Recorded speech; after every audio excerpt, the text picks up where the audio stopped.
তিলজলার অগ্নিকাণ্ড নিয়ে কড়া বার্তা দিয়েছেন মুখ্যমন্ত্রী, আর সেই কড়া বার্তার পরই বুলডোজার নামলো এলাকায়। একের পর এক বুলডোজার সেখানে পৌঁছে গিয়েছে।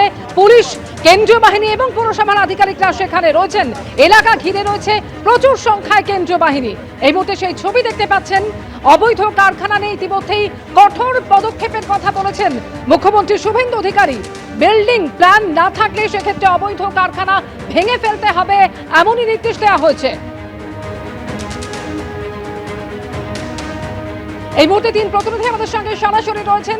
সন্দীপ সরকার রয়েছেন পার্থপ্রতিম ঘোষ এবং হিন্দল দে। প্রথমেই সন্দীপ, তোমার কাছে আসি। ইতিমধ্যে আমরা দেখলাম যে পুলিশ আধিকারিকরা, কেন্দ্রীয় বাহিনী সেখানে পৌঁছে গিয়েছে। পুরসভার আধিকারিকরা কি বলছেন? ভেঙে ফেলার কাজ কি দ্রুতই শুরু হবে?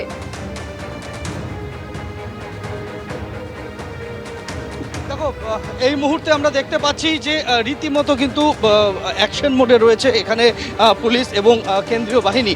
আমরা দেখতে পাচ্ছি যে প্রচুর সংখ্যায় পুলিশ কর্মী মোতায়েন করা হয়েছে, কেন্দ্রীয় বাহিনী মোতায়েন করা হয়েছে। এই যে গোলাম জিলানি খান রোড, বিভিন্ন দিক থেকে আসা যায়, একটা কুষ্টিয়ার দিক থেকে আসা যায়, একটা তিলজলার দিক থেকে আসা যায়, একটি রাস্তা সায়েন্স সিটির দিক থেকে আসছে।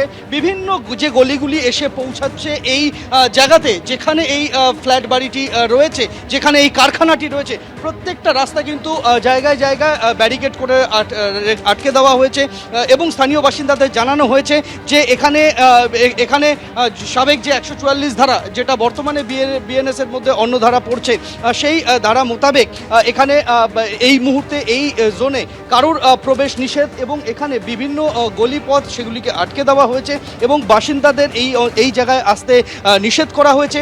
এখানে মোতায়েন করা হয়েছে বাহিনী এবং আমরা দেখতে পাচ্ছি যে এখানে ইতিমধ্যেই বিভিন্ন রাস্তা থেকে একের পর এক এখানে বুলডোজার নিয়ে আসা হয়েছে এবং সেই বুলডোজার দিয়ে কাজ শুরু করা হয়েছে এবং এখানে এই কাজ শুরু হয়ে গিয়েছে বেশ কিছুক্ষণ হলো এবং এখানে প্রত্যেকটা বাহিনী এখানে কিন্তু সতর্ক নজরদারি রাখছেন এবং তাদের এখানে বক্তব্য যে এখানে শান্তি শৃঙ্খলা বজায় রাখতে হবে এবং সেই শান্তি শৃঙ্খলা বজায় রাখার প্রয়োজনে এখানে তারা মোতায়েন হয়েছেন এবং আমরা দেখতে পাচ্ছি যে অন্তত 4 থেকে 5টি বুলডোজার এখানে মোতায়েন করা হয়েছে।